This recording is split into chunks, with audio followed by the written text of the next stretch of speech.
So welcome yourselves back to Pommy and Oz. Hope we're all doing absolutely excellent. We are ump day, halfway through the working week, so I hope you're all surviving. And we're here with another video. So if you're new around here, please make sure you hit that like, you hit that subscribe button. Our first aim is to try and catch Swoop Luke. He's just hit 5,000. We're on 4,100. So if you can hit that like button and subscribe, we can keep that rivalry going. It would be a good laugh. If you want to become a member, link is in the description. We'll do a giveaway. We'll try and do it at the end of this week. So stay tuned for that. Only costs a cup of coffee. It really helps the channel out. And today, I figured what we'll do is we'll start ramping up some draft content. A lot of you have asked for it. I don't mind doing it a bit early. And I figured that in the AFL at the moment, there is a big story, and that is West Coast Eagles. They're coming off the back of the hammering. They are going to have to rebuild. Their list is, in the immortal words of Ed Sheeran, it's a mess right now. And they've got pick one, and I can't see anyone usurping them. So there is a player there that is heavily talked about. So let's look at him. Harley Reid, Bendigo Pioneers, mid-forward. You'd expect him to go first. These are his numbers from the 4 games in the Talent League played this year. 19.5 touches, 4 marks, 3.3 tackles, rebound 50 is 1.8, inside 50 is 5.3, 2.3 goals. And this guy here is an absolute jet. He's incredibly strong. He's got high football IQ. He knows where the goals are. A big part of what you're doing when you're looking at draftees as well is how he engages with his team. And you saw that at VFL level when he played for Carlton VFL, that he is very astute at that as well. There isn't an ego in this kid. This kid here is definitely team-based. And if you go back to someone like Nick Dacos and you go back through the draft profiles that I did for him, I was really hot on that he looked to bring his team in and around him, which is a huge sign because you've got to understand when Harley Reid goes into the seniors, he ain't the superstar. He is part of a team. And you can kind of get away with that at under 18 level. There's a lot of teams that do focus their attack around one player. They become like the superstars, the Cripps, the Charlie Kernels, if you're Carlton, your Jeremy Camerons, your Dangers at Geelong. When they come into seniors, though, they're just another player that's learning their trade. So Harley Reid should adapt to that quickly. Now, why would West Coast do this, right? That's what we've got to talk about first. I think it's very easy when I read the papers. They downplay it and they're kind of like, just trade it. Do I think Harley Reid's a flight risk? I really don't think he is. I think he's a very professional footballer. I think he may leave after 2 or 3 years. But I don't think he's the type of player that would refuse to go interstate. He probably doesn't want to, as most young 18-year-old boys probably wouldn't want to, especially to West Coast. But what's the benefit for West Coast? Well, I think with West Coast, if you look at where the talent pool is in the draft, you're looking after 5. So there is 2 players that really stand out. Daniell Curtin definitely stands out as a WA boy. But then you've got Mitch Edwards, who's probably one of the best rucks apart from him and Mr. Ethan Reid. They are landlocked to Fremantle and Gold Coast. Obviously, Mitch being the WA boy. But then there is Colton Thulstrop and we've got Riley Hardman. These are very good footballers that are probably be late first, second round. So for them, there is a lot of scoping room that if they get early picks, that they can trade down and really maybe get some talent in through the door from another club, but also maximize it and get 4 or 5 players as opposed to one gun player. Now, when you look at West Coast Eagles' side, Tim Kelly is probably the closest they've got to Harley Reid, and they are paying him a lot of money for a long time. So is it a dying need? They do need talent, but you could get a halfback, a mid-forward with change to spare. And that might be what WA, West Coast Eagles, are looking at, that they want to try and fast-track this rebuild. And the successful rebuilds are the teams that genuinely get a few players very early through the door. And they are very fortunate that the WA talent is around that squad building area, I like to call, 20 and onwards. There is a lot of players. So that might be something that they look for. But also, if they go early, they could look at, pairing players like Connor O'Sullivan and Darcy Wilson, both Murray Bush Rangers boys. And doing that to create the familiarity as well. So it gives them avenues. Do you know what I mean? It gives them options. And I think it would be a successful strategy. Personally, I think the most exciting rebuild in the history of the AFL at the moment is the West Coast Eagles. I think it's a big brand name, and it's something that I would be really excited about doing. I know it looks like a mess right now, but I think if it's done properly, it ain't going to take too long, and they could have a bit of fun while they do it. So let's look at the teams, and we're going with, I wouldn't say reverse, like I've just put these in here as examples. So Carlton may do this. Now, there is talk about doing it. I'm going to say now, I don't think it helps, but I'm going to be devil's advocate, and I'm going to play both sides of the fence. So for Carlton, we've got pick 4, which is as if the ladder finished now, pick 14. Now, pick 14 is coming from roughly an area of 14 to 20 for TDK. And Zach Fisher, who is by all reports trade bait. So what that does for them is they get a player that is AFL reliable. They get pick 4 and pick 14, 2 very good picks. And Carlton in return obviously get Harley Reid, and I've put Callum Jamieson there. He's very on the outer there. He's a young player. He's got very similar facets to TDK, few years younger.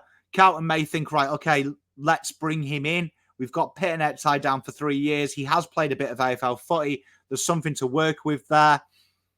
It works both parties. But for Carlton, why this is a risk-free trade is they know next year's first is tied up to the Camporelli brothers. So they're probably going to be looking to trade that. I would almost guarantee that first isn't there next year for Carlton. So Carlton will be looking and thinking, we appease the AFL rule of taking 2 picks in 4 years, because we'll be taking this pick here, but also we'll be taking 2 next year. So it gives them a little bit of playroom in the long term, particularly when Tasmania come in and first are at a premium. Carlton can look 2 years down the track and go, we don't have to access this draft. We can dangle the carrot of these teams rebuilding, frantically wanting to get very young talent in early doors before it happens. Now, I think this works for both parties. I think it's a pretty good deal. It gets someone off their books that they've got probably a bit of depth in as well with Callum Jamieson, but they get a very tasty pick 4, and they get a very reliable player in Zach Fisher. Could be a bit unders, maybe. I don't know. You look, it's usually been 2 firsts and a future, which we're trying to stretch it there. But I do think that you could have a bit of a workaround there. I don't think Carlton would be too hard to negotiate with, and I don't think the Eagles would be. But Carlton there then could be looking at that core squad building area in them 30s with them future picks and trying to monopolise there. Because it is interesting to say as well, from a West Coast standpoint, they do have 2 squad building players landlocked to them. Lance Callard and Cohen Livingston are players that are landlocked in the back end. So that really does help them out as well, that they have some late picks. So that is just a rough example. You could manipulate that and stuff, but 2 firsts genuinely will turn the eye, and they're pretty decent picks. I could even see Carlton maybe adding something else and trying to go after a couple of their 238s picks and things like that. This one here, I think, hasn't been talked about, and I think it makes the most logical sense for both clubs. Now, in this scenario, Western Bulldogs give 12, 16, and Buslinger. Now, we know that Eagles were into Buslinger and Denver Granger Barras when they were there. They know Jeremy McGovern's not getting any younger. There's talk that Tom Barras will go, which is another pick coming to them in that aspect. But Buslinger is a very talented footballer. Now, it would take a lot for Eagles to go and the Dogs to get rid of this, but I actually think I look at it this way.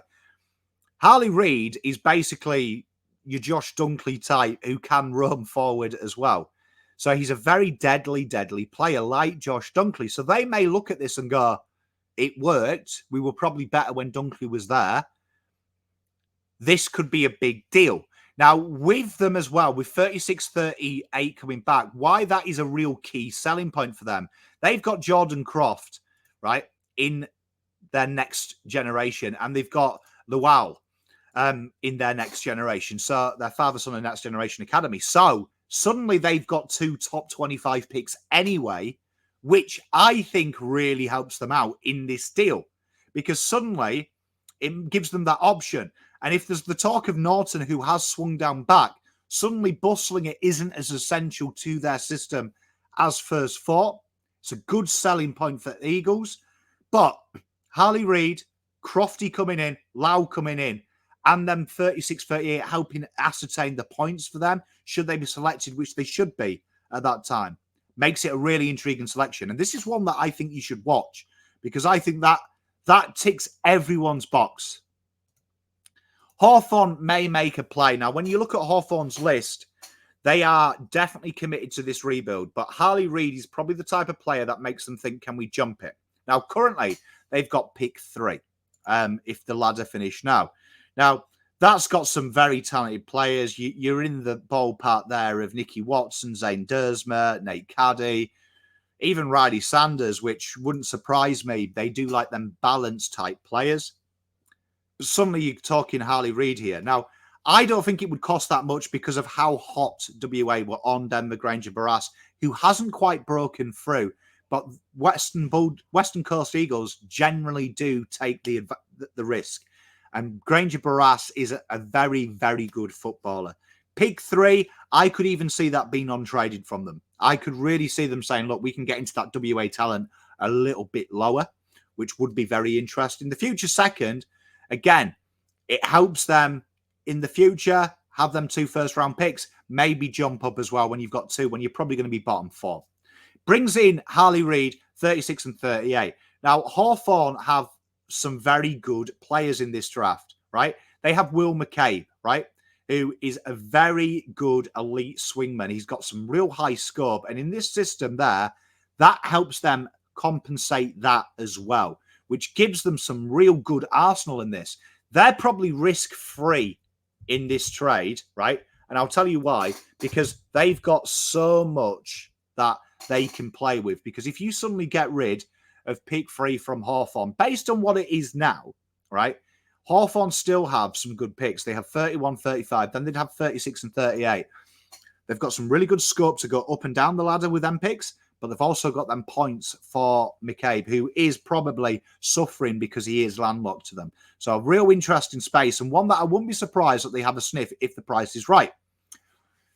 I think, again, GWS haven't been talked about. And they've done it before with Cadman, and they'll probably do it again. Do you know what I mean? I wouldn't be surprised. And this is 5-7 and a future 7 and a future second for Darcy Jones, with Darcy Jones coming in. And I think Darcy Jones would be an intriguing prospect for them. Swans District, he's young. It's in a position that GWS have a lot of depth in, right? Now, for GWS, they will be looking at this draft and thinking, we've got a few players. So they've got Charlie McCormack, key forward, right? Which replaces Himmelberg. And they've also got Harvey Thomas, right? Bit later in the draft. So suddenly they get Harley Reid. And they're kind of like, okay. Because then we've got 43, 61, 72. They've got a lot of things to play with.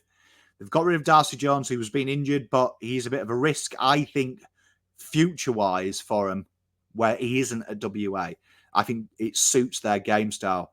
I really like this deal. And I think this is a deal here that I could see maybe the future second being a swap with a future second for Eagles, and they'll back themselves to finish a lot higher up. Harley Reid comes into there and they'll think, you know what, we've paired it. And they've got a lot of talent there because they'll be getting the comp pick for Himmelberg. So suddenly they're back into the first rounder. And that's why that future second's there. So I think this here is good business for both sides. And it's right in the core purview for the WA talent for Eagles. So it's a really interesting prospect. But that is Harley Reid, a very, very good footballer and one to watch and one who is very exciting. He's easily top 3 in the juniors I've seen. And really check it out. They've really ramped out the coverage this year. So let me know what you think if you are a fan of one of them clubs, and maybe throw some trade suggestions out your way. It's going to be a really intriguing one because the value of pick 1 fluctuates through need. So it could be a really interesting one to watch, and it's going to be a real exciting thing as we build up. But I do say that pick 1 will be traded this year, and I do think it'll be one of them clubs there, and I wouldn't be surprised to see one of them deals be used. Look after yourself. Make sure you hit that like and subscribe button. Turn the notification bells on. We're going to be ramping up content in the next couple of weeks. Look after yourself.